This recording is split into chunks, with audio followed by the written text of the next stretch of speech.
جو تقریب حضور سے صحابہ سے ثابت ہے ضرور کرو ضرور کرو ضرور کرو. ابو علیہ بالنواجذ، اپنے دانتوں سے پکڑ لو اس کو. اور جو تقریب ثابت نہیں حضور سے اور صحابہ سے، یقیناً یہ کہیں باہر سے آئی ہے. یا تو ہمارا خاندانی پس منظر جو ہے اکثر تو ہندوؤں سے مسلمان ہوئے. نمبر 1، نکاح مسجد میں. حدیث موجود ہے ترمذی شریف کی روایت، اعلنوا ھذا النکاح واجعلوہ فی المساجد. نکاح کا اعلان عام کیا کرو، مسجدوں میں منعقد کیا. تو میں حیران ہوتا ہوں کیوں نہیں علماء کرام نے اس کی طرف توجہ دلائی. عیسائیوں نے آج تک اپنے چرچ کی اور اپنے پادری کی عزت یہ رکھی ہے کہ شہزادے اور شہزادی کی شادی ہوگی وہ بھی پادری چرچ میں آئیں گے. نمبر 2، نکاح کے موقع پر کوئی دعوت طعام نہیں، کوئی ثابت نہیں. دعوت طعام صرف ایک ہے، وہ ولیمہ ہے. اور اس قدر معقول بات ہے، سب باپ اپنے سینوں پر ہاتھ رکھ کر سوچیں اور میری بات سنیں. کیا بیٹی کو گھر سے رخصت کرنے کا وقت جو ہے وہ خوشی کا وقت ہوتا ہے؟ خوشی نہیں ہے وہاں، صرف یہ ہوتا ہے اے سائی آف ریلیف کہ ایک ذمہ داری کا بوجھ تھا، اللہ نے آج پورا کرا دیا، اتروا دیا بوجھ.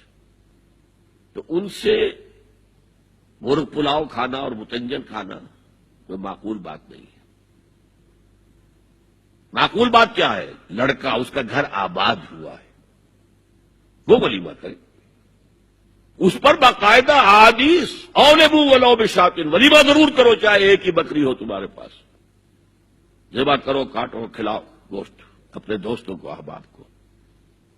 یہاں تک کہا کہ بئس طعام الولیمہ، برا کھانا ہے ولیمے کا کہ اس میں غریبوں کو نہیں بلایا جاتا. ظاہر بات ہے مسلی کھلانے کے لیے تو ولیمہ نہیں ہوتا، اپنے احباب کو، دوستوں کو بلایا جاتا ہے. پھر بھی میں تم سے کہتا ہوں کہ جسے ولیمے کے لیے بلایا جائے وہ اگر نہیں جائے گا تو اللہ اور اس کے رسول کے حکم کی نافرمانی کرے. تو جس رسول نے اتنی تفصیل سے حکم دیا ہو ایک دعوت کا، وہ دوسری دعوت میں بھی خیر ہوتا. میں بیان کرتا جب نکاح مسجد میں اور کوئی دعوت طعام نہیں تو بارات کا تصور خلاص. بارات کس بلا کا نام ہے؟ قرآن میں تو کوئی ذکر ہی نہیں، عربی میں یہ لفظ ہی نہیں. اجتماع طرفین مسجد میں ہوا، نکاح ہوا. لڑکی کو، حضرت فاطمہ کو رضی اللہ تعالی عنہا، کچھ خواتین جا کر چھوڑ آئی تھی اس حجرے میں جو ایک انصاری صحابی نے حضرت علی کو دیا تھا. ان کا تو کوئی گھر بھی نہیں تھا. کوئی حضرت علی آئے ہوں اور آ کر ودا کرا کے لے کے گئے ہوں. چوتھی چیز، جہیز کا کوئی تصور اسلام میں نہیں. خالص ہندوانہ رسم، خالص ہندوانہ رسم، خالص ہندوانہ رسم. ہندوؤں میں کیوں ہے؟ وہ اس لیے ہے، معقول بات ہے کہ لڑکی کا وراثت میں کوئی حصہ ہی نہیں. وہ تو جب گھر سے نکل رہے وہ دے دلا کے رخصت کر دو. دان دہیج یہ خیرات ہے، لڑکی کا حق کوئی نہیں ہے گھر پر. اسلام میں تو لڑکی وارث ہے. والد فوت ہوں گے، وراثت تقسیم ہوگی. والدہ فوت ہوگی، کوئی ان کی ہے ملکیت، وہ تقسیم ہوگی. شادی کے موقع پر کوئی جہیز اسلام میں نہیں، قطعاً نہیں. غلطی سے حضرت فاطمہ کے جہیز کو جہیز کہہ دیا گیا. وہ جہیز کیا تھا؟ ایک پیسہ بھی حضور کے اپنی جیب سے نہیں تھا. اس شادی میں خاص بات کیا تھی کہ دولہا کے ولی بھی حضور ہی ہے. اور کون ہے؟ علی کا کون تھا مدینے میں؟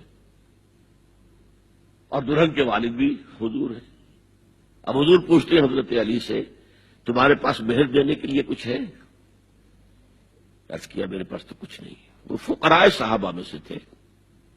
فرمایا مہر تو دینا ہے، تمہارے پاس ایک زرہ ہوتی تھی. جی ہاں زرہ تو ہے. انہوں نے یہ سمجھا زرہ تو جہاد کے لیے ہے، کوئی وہ دولت تو نہیں ہے. فرمایا جاؤ اسے بیچو یا گروی رکھ کے قرض لے کر آؤ.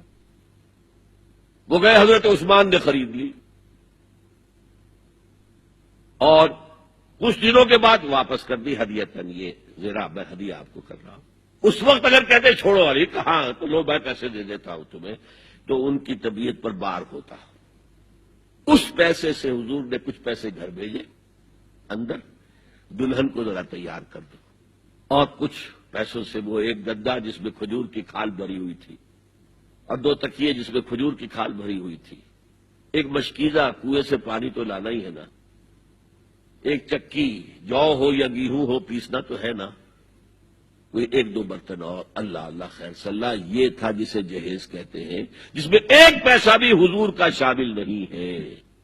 وہ حضرت فاطمہ کا مہر تھا جس سے بنایا گیا، ورنہ مدینے ہی میں دوسری آپ کی صاحبزادی کا نکاح حضرت عثمان سے بھی ہوا، کہیں ذکر ہے جہیز کا؟ حضرت عثمان کا گھر بھرا ہوا، ہر چیزیں موجود، وہاں تو پھر جہیز کا تذکرہ نہیں۔ بہرحال یہ شادی کو آسان کرو، زنا کو مشکل بناؤ۔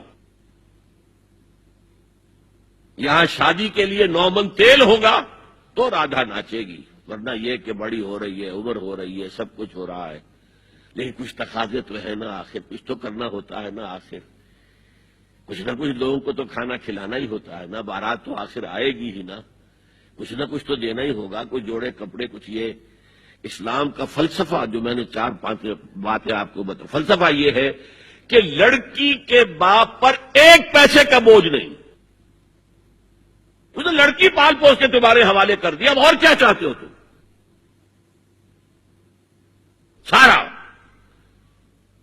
مرد آزماں مرد آفرین، مرد کو چیلنج دیا ہے، تم مرد ہو، مہر تم دو گے، اور سب سے بڑھ کر کیا ہو رہا ہے آج کل بھی ہوتا ہے، وہ ہمارے ایک کچھ کام ہوتے ہیں اسلامی، وہ بھی ہے، کچھ وہی ہندوانہ پس منظر۔ نکاح کی محفل میں چھوارے کون لے کے آتا ہے؟ لڑکے والے، اور پلاؤ کن سے کھاتے ہیں؟ بھائی جس کو تمہیں مرغ پلاؤ کھلا رہا ہے وہ چھوارے نہیں بانٹ سکتا تھا؟ یہ ہے اسلام اور غیر اسلام کا امتزاج۔ چھوارے لڑکے والے لے کر آئیں گے اور پھر دعوت اڑائیں گے لڑکی والوں کی طرف سے۔